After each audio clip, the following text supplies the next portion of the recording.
How do you eat an elephant? One bite at a time. One of the best places that I improve my creativity, because people say, well, you're good because you're creative. You take things from here and there and combine them, was working for the largest bank in the state of Hawaii. Really? We call it bureaucratic creativity, that's why I'm so good in working within parameters. I had to negotiate with compliance or within certain politics and other things to get the things done that I wanted. So again, I got more creative in a less creative environment just to get around those things that were standing in my way. Oh, so I think nice. You're sort of like that. You like to exercise creativity and you don't want to be reined in by a large bureaucracy.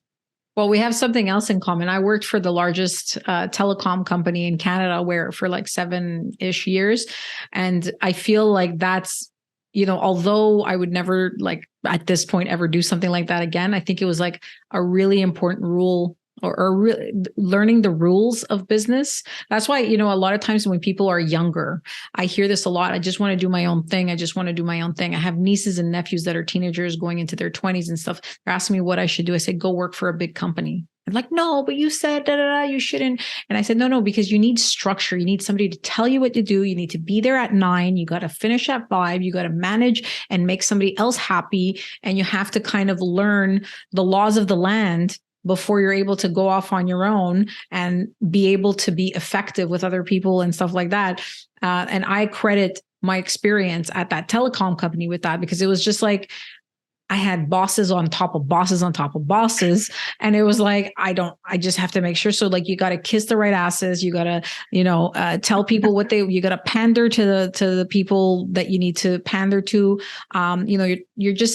Your corporate America has its positives for certain people. And then also people at various ages, some people need structure. Some people need, specific guidelines to do things.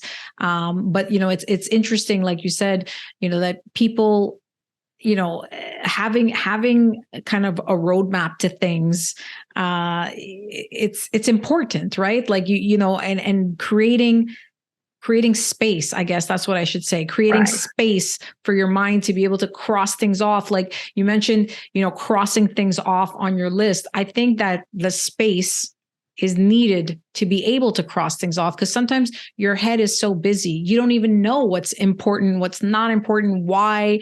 Sometimes when I have a lot of anxiety or something like that, I go to acupuncture.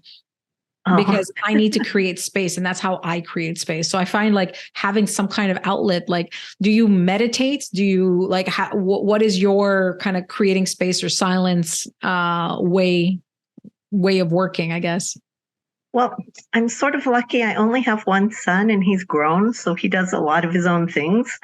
So I have a lot of mental space, and people say it's silly. But when your mind is a little bit engaged, like if I'm driving or if I'm folding laundry or if I'm cooking dinner, that's just enough engagement to free my subconscious or my intuitive thought. So a lot of times what I'll do is I'll research something, I'll read background material, and then like for a copy job, I'm trying to say, how do I present this to give it the most impact? And when I go and cook dinner or go pull the laundry out of the dryer and start folding, sometimes that's the insight. It's like, oh, I need to impart this thing that is so important. And then everything falls after that. But if I could go back, I think your advice to young people is spot on. I tell beginning people, my biggest strength is my ability to understand finance and business. And a lot of copywriters and marketers don't have that. So they're at a disadvantage because an offer owner is a business person. Yes. They have to make overhead. They have to make a profit. They have to make a living. And if you as a marketer understand that, you can automatically sort of shape things that will help them reach their goal. Yeah. So you can either go to school and pay a lot of money, or you can go work for a company or go work for somebody who you admire and learn for free. In fact, you learn and they pay you to learn. Yeah. So I would say to any young person, take 2 years, go look at the industries available and go work within an industry. Because like you said, you learn things in banking that you can use in any other business.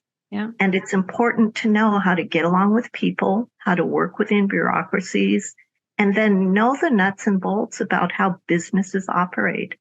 And if you're a solopreneur, you don't learn that. Sometimes you learn it the hard way when you're expanding and you're growing and you overextend yourself, or you rely on the wrong people and you crash something and have to rebuild it. Yeah. So I say get paid to get experience. It's better than paying to go to college.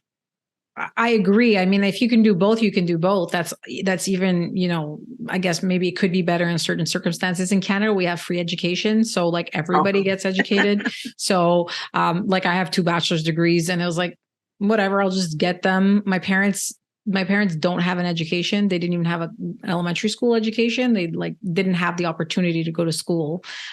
So have the pride of my parents, like everything that I've accomplished so far is nothing in comparison to that university diploma that they have like in their bedroom. Wow. Like that's like their 4 kids. All 4 of us have that university diploma. It was like my mom's shining home. I think we just all did it for her. It was just literally like, all right, let's do this because, it's going to make her happy and it'll give us some, maybe a leg up or something. I think school for me, personally didn't really do anything in terms of like specific knowledge. I think it helped me a little bit with my network. Like I liked a couple of the friends that I made and stuff like that. I loved a lot, I should say, maybe too much, the lifestyle of being a student, like student campus and drinking and dancing and doing all the stupid stuff that you're not supposed to do and whatever. It was just a cool experience. And it gave me a little bit, I think, the methodology of working. Like I did a bit of project management and stuff like that. So it gave me a little bit of the how-tos, not necessarily the knowledge, but the how to get this project done or how to start this and so forth. So I wouldn't say there are a lot of influencers that are very anti-school. I think there's I wouldn't go back to school right now in my age because I don't need all that stuff. But if you are in your early 20s, if you are a teenager, or if, you're, I would say sub 30, I don't know, I guess maybe everybody has a different opinion on that. It's not necessarily a bad thing to have fun and experience that kind of college lifestyle. Right. Well, I think it's a good training ground to teach you how to think, and also to teach you how to follow a program, the discipline to follow a program. Because one of the biggest downfalls I see with younger people is they don't have the same discipline that someone like my generation. I grew up playing classical piano. So I had to practice. I didn't practice as much as I should have, but I had to practice. And if I had a competition coming up, there was one I had to memorize like 150 pages of music and be able to, when a judge said, oh, go back to measure number 49 and start there, I had to know it that well. I don't do music and I never made any money from music, but having the discipline to sit down and do something for hours at a time helped me with business, because I took that same lesson and transplanted it to business.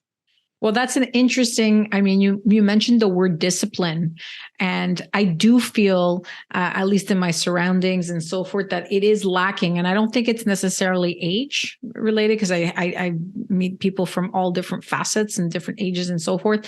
But I do find that discipline seems to be lacking a lot when I hire certain types of positions and so forth. And I consider myself, I think, like my shining, my number one quality when people describe Maria, it's discipline. My dad is from Sparta. We are Spartans, literally. So we are army people. That's how I was raised. I was raised in you get up at 7 a.m. and you do this and you do this and you do this. And you just just so much order and so forth. And that is, I started my business 12 or 13 years ago, and people are like, oh, my friends would call me. And this was I was maybe in my early 30s. Friends would call me, hey, let's go for drinks. Let's do this. No, I got to do this thing for work. You work for yourself. Just whatever, take the day off. It's fine. Let's go to the beach. Let's do this. Let's do that. And I was like, no. And I had a friend of mine who told me, man, you are literally the most disciplined person. You're literally by yourself in your apartment. You can do whatever you want at any time. Obviously I needed to pay my rent and little things. But other than that, and she's like, it's Saturday and we're all going out.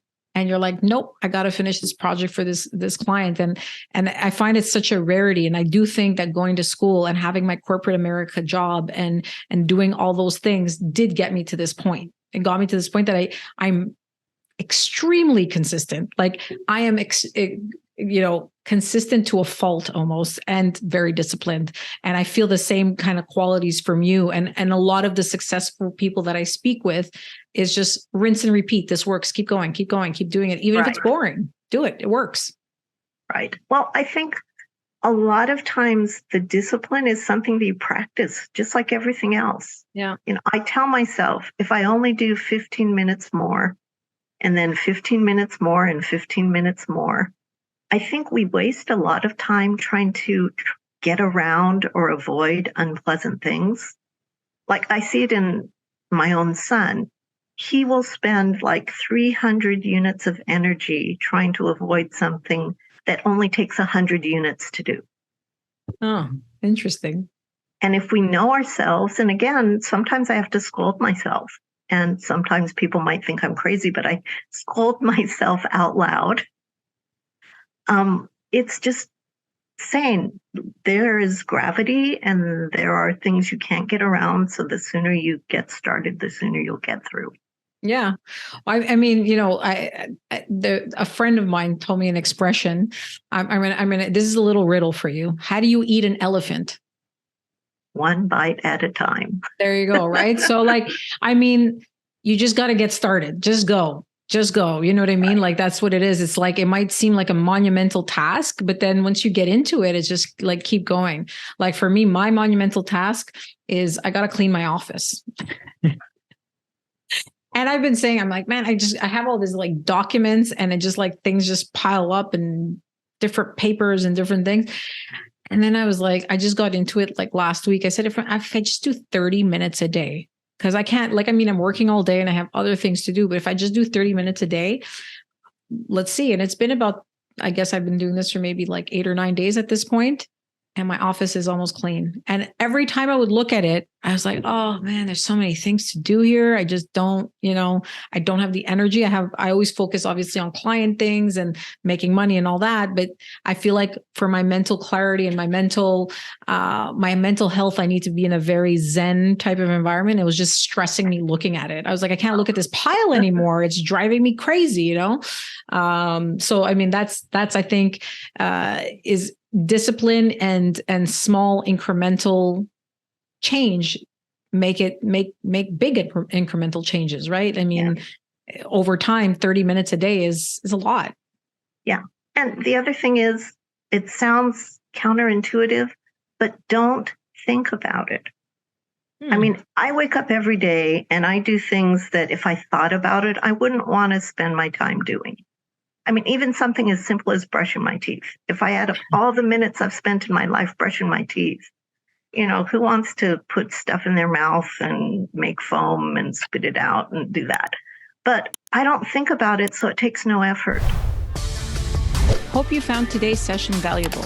If you have any questions for me or just want to connect, please feel free to visit my website, mariasparagis.com. That's mariasparagis.com. I'd love to hear what you're working on, so drop me a line on any hot button issues your business is experiencing. And remember, don't worry about failure. You only have to be right once.